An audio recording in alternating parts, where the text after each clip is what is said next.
America Iran ನಡುವೆ ನಡೆಯುತ್ತಾ ಎರಡನೇ ಸುತ್ತಿನ ಸಂಧಾನ ಸಭೆ ಎನ್ನುವಂತಹ ಪ್ರಶ್ನೆ. ಸಂಧಾನ ಸಭೆಗೆ 2.0ಗೆ ಇಸ್ಲಾಮಾಬಾದ್ನಲ್ಲಿ ವೇದಿಕೆ ಕೂಡ ಸಜ್ಜಾಗಿದೆ. ಇವತ್ತು ಅಮೆರಿಕ ಇರಾನ್ ಎರಡನೇ ಹಂತದ ಸಂಧಾನ ಸಭೆ. ಈ ಒಂದು ಸಭೆ ಏನಾದ್ರೂ ಇವತ್ತು ಸಕ್ಸಸ್ ಆಗುತ್ತಾ ಅಥವಾ ವಿಫಲ ಆಗುತ್ತಾ ಅನ್ನುವಂತಹ ಪ್ರಶ್ನೆ ಇದೆ. ಸಂಧಾನ ಸಭೆ ಚರ್ಚೆ ನಡುವೆ ಪಾಕಿಸ್ತಾನಕ್ಕೆ ಅರಾಕ್ಷಿ ಕೂಡ ಎಂಟ್ರಿ ಕೊಟ್ಟಿದ್ದಾರೆ. ಪಾಕ್ ಮಧ್ಯಸ್ಥಿಕೆಯಲ್ಲಿ ನಡೆಯುವಂತಹ ಎರಡು ದೇಶಗಳ ಸಂಧಾನ ಸಭೆ ಇದೆ. ಅರಾಕ್ಷಿಯನ್ನ ಸ್ವಾಗತ ಮಾಡಿಕೊಂಡಿದ್ದಾರೆ ಆಸಿಂ ಮುನೀರ್ ಹಾಗೆ ಮೊಹ್ಸಿನ್ ನಖ್ವಿ. ಅಮೆರಿಕಾದಿಂದ ವೆಟ್ಕಾಪ್ ಹಾಗೆ ಕುಶ್ನರ್ ಪಾಕಿಸ್ತಾನಕ್ಕೆ ಆಗಮಿಸಿದ್ದಾರೆ. ಯುಎಸ್ ಉಪಾಧ್ಯಕ್ಷರಾಗಿರುವಂತಹ ವ್ಯಾನ್ಸ್, ಇರಾನ್ ಸ್ಪೀಕರ್ ಇವರೆಲ್ಲರೂ ಕೂಡ ಗೈರಾಗಿರುವಂತದ್ದು. ಎರಡನೇ ಸಂಧಾನ ಸಭೆಯಲ್ಲಿ ಏನಾಗಲಿದೆ ಅನ್ನೋದೇ ನಿಜಕ್ಕೂ ಇದು ಕುತೂಹಲಕ್ಕೆ ಮಾಡಿಕೊಡ್ತಾ ಇದೆ.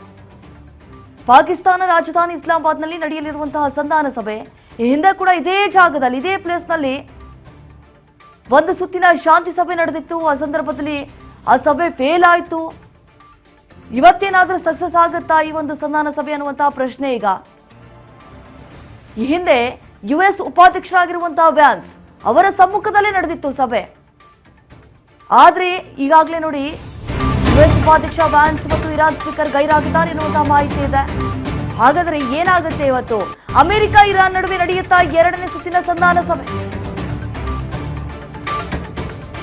ಈಗಾಗಲೇ ಸಂಧಾನ ಸಭೆಗೆ 2.0 ವೇದಿಕೆ ಕೂಡ ಸಜ್ಜಾಗಿದೆ. ಸಂಧಾನ ಸಭೆ ಚರ್ಚೆ ನಡುವೆ ಪಾಕಿಸ್ತಾನಕ್ಕೆ ಅರಾಕ್ಷಿ ಕೂಡ ಎಂಟ್ರಿ ಕೊಟ್ಟಿದ್ದಾರೆ. ಪಾಕ್ ಮಧ್ಯಸ್ಥಿಕೆಯಲ್ಲಿ ನಡೆಯಲಿರುವಂತಹ ಎರಡು ದೇಶಗಳ ಸಂಧಾನ ಸಭೆ. ಅರಾಕ್ಷಿಯನ್ನು ಸ್ವಾಗತ ಮಾಡಿಕೊಂಡಿದ್ದಾರೆ ಆಸಿಂ ಮುನೀರ್, ಮೊಹ್ಸಿನ್ ನಖ್ವಿ. ಅಮೆರಿಕಾದಿಂದ ವೆಟ್ಕಾಪ್, ಕುಶ್ನರ್ ಪಾಕಿಸ್ತಾನಕ್ಕೆ ಈಗಾಗಲೇ ಆಗಮಿಸಿದ್ದಾರೆ ಬಿಕಾಸ್ ಆಫ್ ಸಭೆ ಇರುವಂತಹ ಕಾರಣದಿಂದಾಗಿ. ವ್ಯಾನ್ಸು, ಸ್ಪೀಕರ್, ಇರಾನ್ ಸ್ಪೀಕರ್ ಇವರೆಲ್ಲರೂ ಕೂಡ ಗೈರಾಗಿದ್ದಾರೆ. ಎರಡನೇ ಸಂಧಾನ ಸಭೆಯಲ್ಲಿ ಏನಾಗುತ್ತೆ ಅನ್ನೋದೇ ತೀವ್ರ ಕುತೂಹಲಕ್ಕೆ ಮಾಡಿಕೊಡ್ತಾ ಇರುವಂತಹ ಒಂದು ಪ್ರಸಂಗ. ಇವತ್ತಿನ ಸಭೆ ಸಕ್ಸಸ್ ಆಗಬೇಕು ಅಂತ ಹೇಳಿ ಎಲ್ಲರೂ ಕೂಡ ಕಾತರದಿಂದ ಕಾಯ್ತಾ ಇದ್ದಾರೆ. ಇವತ್ತಿನ ಸಂಧಾನ ಸಭೆಯಲ್ಲಿ ಸಾಕಷ್ಟು ಮಂದಿ ಗೈರಾಗಿರುವಂತಹ ಕಾರಣದಿಂದಾಗಿ ಏನಾಗುತ್ತೆ? ಈ ಒಂದು ಸಭೆ ಕಂಟಿನ್ಯೂ ಆಗುತ್ತಾ ಅಥವಾ ಇವತ್ತೇ ಮುಗಿದು ಹೋಗುತ್ತಾ? ಈಗಾಗಲೇ ಇಸ್ಲಾಮಾಬಾದ್ನಲ್ಲಿ ನಡೆಯಲಿರುವಂತಹ ಸಭೆ ಪಾಕ್ ಕೂಡ ಮಧ್ಯಸ್ಥಿಕೆಯನ್ನು ವಹಿಸಿ ಇಬ್ಬರನ್ನು ಕೂಡಿಸ್ಬಿಟ್ಟು ಮಾತುಕತೆಯನ್ನು ನಡೆಸಬೇಕು ಅನ್ನುವಂತಹ ನಿಟ್ಟಿನಲ್ಲಿ ಸಾಕಷ್ಟು ರೀತಿಯಾಗಿ ಕಾರ್ಯತಂತ್ರವನ್ನು ಹೆಣೆಯಲಾಗಿದೆ. ಇವತ್ತಿನ ಸಭೆಯಲ್ಲಿ ಏನೆಲ್ಲ ಚರ್ಚೆ ಆಗುತ್ತೆ? ಇರಾನ್ ಅವರು ಮುಂದಿಟ್ಟಿರುವಂತಹ ಒಪ್ಪಂದ ಅಮೆರಿಕ ಒಪ್ಕೊಳ್ಳುತ್ತಾ? ಅಮೆರಿಕ ಮುಂದಿಡುವಂತಹ ಒಪ್ಪಂದಕ್ಕೆ ಇರಾನ್ ಸಹಿ ಹಾಕುತ್ತಾ ಅನ್ನುವಂತಹ ಪ್ರಶ್ನೆ ಈಗ.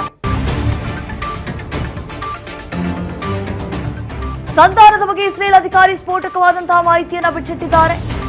ಹಾರ್ಮುಜ್ನಲ್ಲಿ ನೌಕೆಗಳ ನಿರ್ಬಂಧ ತೆರವು ಮಾಡಲು ಯಾವುದೇ ಕಾರಣಕ್ಕೂ ಅಂತ ಹೇಳಿ ನೇರಾನೇರವಾಗಿ ಮಾತನಾಡಿದ್ದಾರೆ. ಮಧ್ಯಪ್ರಾಚ್ಯದಲ್ಲಿ ಹೈ ಅಲರ್ಟ್ ಈಗಾಗಲೇ ಮುಂದುವರಿಯಲಿದೆ. ಇಸ್ರೇಲ್ ಮಾಧ್ಯಮಗಳಿಗೆ ಅಧಿಕಾರಿಗಳಿಂದ ಮಾಹಿತಿ ಕೂಡ ರವಾನೆಯಾಗಿದೆ. ಜೊತೆಗೆ ಇರಾನ್ ಜೊತೆಗಿನ ಸಂಧಾನ ಕಡಿಮೆ ಅವಧಿಗೆ ಮಾತ್ರ ಅಂತ ಹೇಳಿ ಸಂಧಾನದ ಬಗ್ಗೆ ಇಸ್ರೇಲ್ ಅಧಿಕಾರಿ ಸ್ಫೋಟಕ ಮಾಹಿತಿಯನ್ನ ಬೆಚ್ಚಿಟ್ಟಿದ್ದಾರೆ. ಇವತ್ತಿನ ಸಭೆ ಏನಿದೆ ಬಹಳ ಮಹತ್ವದ ಬೆಳವಣಿಗೆ ಆಗ್ತಾ ಇರುವಂತದ್ದು. ಬಹಳಷ್ಟು ಮಹತ್ವದ ಘಟ್ಟವನ್ನು ತಲುಪ್ತಾ ಇದೆ. ಸಾಕಷ್ಟು ರೀತಿಯಾದಂತಹ ಬೆಳವಣಿಗೆಗಳು ಕೂಡ ಆಗ್ತಾ ಇರುವಂತದ್ದು. ಎಲ್ಲರ ಚಿತ್ತ ಸಭೆಯತ್ತ ಅನ್ನುವ ಹಾಗೆ ಎಲ್ಲರೂ ಕಾತರದಿಂದ ಕಾಯ್ತಾ ಇರುವಂತದ್ದು. ಈ ಸಭೆ ಏನಾಗುತ್ತೆ ಇವತ್ತು? ಇದೇ ರೀತಿಯಾಗಿ ಯುದ್ಧ ಮುಂದುವರೆದು ಬಿಟ್ರೆ ಏನೆಲ್ಲ ಪರಿಣಾಮಗಳನ್ನ ಎದುರಿಸಬೇಕಾಗುತ್ತೆ ಮುಂದಿನ ದಿನಗಳಲ್ಲಿ ಅನ್ನುವಂತ ಈ ಸರ್ವೇ ಸಾಮಾನ್ಯವಾಗಿ ಮೂಡ್ತಾ ಇರುವಂತಹ ಪ್ರಶ್ನೆ. ಇಸ್ಲಾಮಾಬಾದ್ನಲ್ಲಿ ಇವತ್ತು ನಡೆಯಲಿರುವಂತಹ ಚರ್ಚೆ. ಇದ್ರ ಬಗ್ಗೆ ಮತ್ತಷ್ಟು ಡೀಟೇಲ್ಸ್ ಕೊಡ್ತಾರೆ ನಮ್ಮ ಪ್ರತಿನಿಧಿ ರವಿ. ಈಗ ಫೋನ್ ಸಂಪರ್ಕದಲ್ಲಿ ಜಾಯ್ನ್ ಆಗಿದ್ದಾರೆ. ರವಿ, ನಾವು ಗಮನಿಸಿದಾಗೆ ಯುದ್ಧ ಇನ್ನೂ ನಿಲ್ಲುವಂತಹ ಲಕ್ಷಣಗಳು ಗೋಚರಿಸ್ತಾ ಇಲ್ಲ. ಯಾಕಂತಂದ್ರೆ ಇವತ್ತು ಇಸ್ಲಾಮಾಬಾದ್ನಲ್ಲಿ ಸಭೆ ನಡೀತಾ ಇದೆ. ಎಷ್ಟು ಗಂಟೆಗೆ ನಡೆಯುತ್ತೆ ಹೇಳಿ ಕೇಳಿ ಅಮೆರಿಕ ಉಪಾಧ್ಯಕ್ಷರಾಗಿರುವಂತಹ ವ್ಯಾನ್ಸ್ ಕೂಡ ಗೈರಾಗ್ತಿದ್ದಾರೆ. ಮತ್ತೊಂದು ಕಡೆ ಇರಾನ್ನ ಸ್ಪೀಕರ್ ಕೂಡ ಗೈರಾಗ್ತಿದ್ದಾರೆ. ಮುಂದಿನ ನಿಲುವೇನು ಅಂತ ಹೇಳಿ? ಎಸ್ ದೀಪಾ, ಏನು ಈಗಾಗಲೇ ಅಮೆರಿಕ ಮತ್ತು ಇರಾನ್ ನಡುವೆ ಎರಡನೇ ಹಂತದ ಸಂಧಾನ ಸಭೆಗೆ ವೇದಿಕೆ ಸಂಪೂರ್ಣ ಸಜ್ಜಾಗಿದೆ ಅಂತಾನೆ ಹೇಳ್ಬೋದು. ಇಂದಿನಿಂದ ಈ ಮಹತ್ವದ ಸಭೆಗೆ ಪಾಕಿಸ್ತಾನದ ಮಧ್ಯಸ್ಥಿಕೆಯಲ್ಲಿ ನಡೆಯುತ್ತಿದೆ ಎಂಬ ಗಮನಾರ್ಹ ಕೂಡ ಈಗಾಗಲೇ ವ್ಯಕ್ತ ಆಗ್ತದೆ. ಅಷ್ಟಲ್ಲದೆ ಈಗಾಗಲೇ ಇರಾನ್ ಪ್ರಮುಖ ನಾಯಕರ ಆರಾಗ್ಲ ಇಸ್ಲಾಮಾಬಾದ್ಗೆ ಆಗಮಿಸಿದ್ದು ಅವರನ್ನು ಪಾಕಿಸ್ತಾನದ ಸೇನಾ ಮುಖ್ಯಸ್ಥ ಕೂಡ ಆಸಿಂ ಮುನೀರ್ ಮತ್ತು ಒಳಾಂಗಣ ಸಚಿವ ಮೊಹನ್ ನಿಕ್ವಿ ಆತ್ಮೀಯಾಗಿ ಸ್ವಾಗತಿಸಿದ್ದಾರೆ ಅಂತಾನೆ ಹೇಳ್ಬೋದು. ಅಷ್ಟೇ ಅಲ್ಲದೆ ಇನ್ನೊಂದೆಡೆ ಅಮೆರಿಕದ ಏನು ಪ್ರತಿನಿಧಿಗಳಾದಂತ ವಿಟ್ಕಾಪ್ ಮತ್ತು ಏನು ಕುಶ್ನಾರ್ ಅಂತ ಕೂಡ ಈಗಾಗಲೇ ಇಲ್ಲಿ ತಲುಪಿದ್ದಾರೆ. ಅಷ್ಟಲ್ಲದೆ ಅಮೆರಿಕದ ಉಪಾಧ್ಯಕ್ಷ ಆದಂತ ವಾನ್ಸ್ ಹಾಗೂ ಇರಾನ್ ಸಂಸತ್ತಿನ ಸ್ಪೀಕರ್ ಆಗಿರುವಂತ ಈ ಸಭೆಗೆ ಗೈರಾಗಿರೋದು ಬಹಳ ಕುತೂಹಲ ಕಾರಣವಾಗಿದೆ ಅಂತಾನೆ ಹೇಳ್ಬೋದು ದೀಪ. ಇನ್ನೊಂದ್ ಕಡೆ ನೋಡಿದ್ರೆ 8ನೇ ಹಂತದ ಸಂಧಾನದಲ್ಲಿ ಸಭೆಯಲ್ಲಿ ಯಾವ ರೀತಿಯ ನಿರ್ಧಾರಗಳು ಹೊರಬರುತ್ತೆ ಎಂಬ ಕೂಡ ದೇಶದಲ್ಲಿ ನಡುವೆ ಉದ್ಗತಿ ಅಂತ ಕಡಿಮೆ ಆಗುತ್ತಿದೆ ಎಂಬುದರ ಮೇಲೆ ವಿಶ್ವದ ಗಮನ ಕೂಡ ಕೇಂದ್ರೀಕೃತವಾಗಿದೆ. ಒಟ್ನಲ್ಲಿ ಇಸ್ಲಾಮಾಬಾದ್ ಜಾಗೃತಿ ರಾಜಕೀಯ ಆಗಿದ್ದು ಕೇಂದ್ರ ಬಿಂದು ಆಗಿದೆ ಅಂತ ಹೇಳ್ಬೋದು ದೀಪ. ಇಂದು ಅಮೆರಿಕ ಮತ್ತು ಇರಾನ್ ನಡುವೆ ಕೂಡ 8ನೇ ಹಂತದ ಸಭೆಯಲ್ಲಿ ಪ್ರಮುಖ ವಿಷಯವೇನೆಂದರೆ ಇರಾನ್ ಅಮೆರಿಕ ಜೊತೆ ನೇರ ಮಾತುಕತೆ ನಡೆಸುವುದಿಲ್ಲ ಎಂದು ಸ್ಪಷ್ಟವಾಗಿ ಕೂಡ ವ್ಯಕ್ತ ಆಗ್ತದೆ ದೀಪ. ಅಷ್ಟಲ್ಲದೆ ಇರಾನ್ ಹೇಳಿಕೆ ಪ್ರಕಾರ ಅವರು ಪಾಕಿಸ್ತಾನ ಮಧ್ಯಸ್ಥಿಕೆಯಲ್ಲಿ ಏನು ನಡುವೆ ಸಂಧಾನ ಸಭೆಯಲ್ಲಿ ಭಾಗಿಯಾಗ್ತಾರೋ ಅಂತರ್ನ ಅಮೆರಿಕ ನಾಯಕರ ಜೊತೆ ಮುಖಾಮುಖಿ ಕೂಡ ಚರ್ಚೆ ಮಾಡುವುದಿಲ್ಲ ಎಂದು ಅವರು ಕೂಡ ಈಗಾಗಲೇ ತಿಳಿಸಿದ್ದಾರೆ ದೀಪ. ಬದಲಾಗಿ ಪಾಕಿಸ್ತಾನದ ನಾಯಕರ ಜೊತೆ ನೇರವಾಗಿ ಮಾತುಕತೆ ನಡೆಸಿ ತಮ್ಮ ಅಭಿಪ್ರಾಯಗಳನ್ನು ಅವರಿಗೆ ತಿಳಿಸುತ್ತಾರೆ. ನಂತರ ಪಾಕಿಸ್ತಾನದ ನಾಯಕರು ಮೂಲಕವೇ ಅಭಿಪ್ರಾಯಗಳನ್ನು ಅಮೆರಿಕ ತಲುಪಲಾಗುತ್ತೆ ಕೂಡ ಎಂದು ಮಾಹಿತಿ ಇದೆ ದೀಪ. ಇಷ್ಟಲ್ಲದೆ ಈ ಬೆಳವಣಿಗೆ ಮುಂದಿನ ರಾಜತಾಂತ್ರಿಕ ಸಂಬಂಧಗಳ ಮೇಲೆ ಮಹತ್ವ ಪ್ರಭಾವ ಬೀರುವ ಸಾಧ್ಯತೆ ಇದೆ ದೀಪ. ಎಸ್ ರವಿ, ನಾವು ಅಂದ ಹಾಗೆ ಗಮನಿಸಿದಾಗೆ ಈಗ ಎಲ್ಲರ ಚಿತ್ತ ಸಭೆಯತ್ತ ಅನ್ನುವಾಗಿ ಇವತ್ತಿನ ಸಭೆ ಸಕ್ಸಸ್ ಆಗ್ಲಿ ಅನ್ನುವಂಥದ್ದು ಎಲ್ಲರ ಒಂದು ವಿಶ್ವಾಸ. ಮತ್ತೊಂದು ಕಡೆ ಈಗ ಯಾವ ರೀತಿಯಾಗಿ ಅಲ್ಲಿ ಕಟ್ಟುನಿಟ್ಟಿನ ಕ್ರಮವನ್ನ ಕೈಗೊಂಡಿದ್ದಾರೆ. ಹಿಂದೆ ಕೂಡ ಇಸ್ಲಾಮಾಬಾದ್ನಲ್ಲಿ ಲಾಕ್ಡೌನ್ ಮಾಡಿದ್ರು, ಈ ಬಾರಿ ಕೂಡ ಲಾಕ್ಡೌನ್ ಅದು ಅನ್ವಯವಾಗುತ್ತಾ ಹೆಂಗೆ? ಎಸ್ ದೀಪ, ಈಗ ಅಂದ್ರೆ ಈಗಾಗಲೇ ಅಧಿಕಾರಿಗಳು ಕೂಡ ಬಂದಿರುವ ಮಾಹಿತಿ ಪ್ರಕಾರ ಇರಾನ್ ಜೊತೆಗೆ ಸಂಧಾನ ದೀರ್ಘಕಾಲದ ಸಾಧ್ಯತೆ ಕಡಿಮೆ ಇದೆ ಎಂದು ತಿಳಿದಿದೆ. ಅಷ್ಟಲ್ಲದೆ ಈ ಸಂಧಾನದ ಕೇವಲ ತಾತ್ಕಾಲಿಕ ಆಗಿರ್ಬೋದು ಎಂಬ ಕೂಡ ಅಂಶ ಕೂಡ ಸ್ಪಷ್ಟವಾಗ್ತಿದೆ. ಇದಕ್ಕೂ ನಡುವೆ ಏನಂದ್ರೆ ಆರ್ಮುಜ್ ಸಮುದ್ರ ಮಾರ್ಗದಲ್ಲಿ ನೌಕೆಗಳ ನಿರ್ಬಂಧಗಳು ತೆರವುಗೊಳಿಸುವುದು ಯಾವುದೇ ಯೋಜನೆ ಇಲ್ಲ ಎಂದು ಅಧಿಕಾರಿಗಳು ತಿಳಿಸಿದ್ದಾರೆ. ಇದರಿಂದಾಗಿ ಜಾಗತಿಕ ವ್ಯಾಪಾರಗಳ ಮತ್ತು ತೈಲ ಸಾಗಾಟ ಮೇಲೆ ದೊಡ್ಡ ಪರಿಣಾಮ ಬೀರುವ ಸಾಧ್ಯತೆ ಕೂಡ ಇದೆ.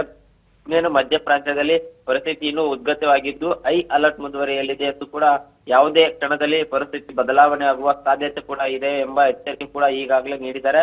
ಹೀಗಾಗಿ ಜಾಗತಿಕ ಮಟ್ಟದಲ್ಲಿ ಈ ಬೆಳವಣಿಗೆಗಳ ಮೇಲೆ ಕಣ್ಣಿಟ್ಟಿದ್ದು ಮುಂದಿನ ಕೆಲವು ದಿನಗಳು ಬಹಳ ಮಹತ್ವ ಆಗಿದೆ ದೀಪ. ಎಸ್ ರವಿ, ಥ್ಯಾಂಕ್ ಯು ತಮ್ಮ ಮಾಹಿತಿಗಾಗಿ. ನೋಡಿ, ಸಂಧಾನ ಸಭೆ ಇವತ್ತು ನಡೆಯಲಿದೆ. 2ನೇ ಸುತ್ತಿನ ಮಾತುಕತೆ ನಿಜಕ್ಕೂ ಸಾಕಷ್ಟು ಕುತೂಹಲಕ್ಕೆ ಮಾಡಿಕೊಡ್ತಾ ಇರುವಂತಹ ಈ ಒಂದು ಸಭೆ. ಯಾಕಂತಂದ್ರೆ US ಉಪಾಧ್ಯಕ್ಷರಾಗಿರುವಂತಹ ವ್ಯಾನ್ಸ್ ಆಗಿರ್ಬೋದು, ಮತ್ತೆ ಇರಾನ್ ಸ್ಪೀಕರ್ ಕೂಡ ಗೈರಾಗ್ತಿದ್ದಾರೆ. ಯಾಕಂತಂದ್ರೆ ಅವ್ರಿಲ್ಲ ಅಂತಂದ್ರೆ ಸಾಕಷ್ಟು ರೀತಿಯಾಗಿ ಅಡೆತಡೆಗಳು ಉಂಟಾಗುವಂತಹ ಸಂಭವ ಇರುತ್ತೆ. ಹಾಗಾಗಿ ಈ ಸಭೆ ಇವತ್ತು ಸಕ್ಸಸ್ ಆಗುತ್ತಾ, ಮತ್ತೆ 3ನೇ ಸುತ್ತಿನ ಸಂಧಾನ ಸಭೆ ಏನಾದರೂ ಮಾಡೋದಕ್ಕೆ ತೀರ್ಮಾನ ಮಾಡ್ತಾರಾ ಅಥವಾ ಸಂಧಾನ ಸಭೆಯನ್ನೇ ಮುಂದೂಡ್ತಾರಾ? ಸಾಕಷ್ಟು ನಾನಾ ರೀತಿಯಾದಂತಹ ಪ್ರಶ್ನೆಗಳು ಕೂಡ ಈಗಾಗಲೇ ಉದ್ಭವಿಸ್ತಿದ್ದಾವೆ.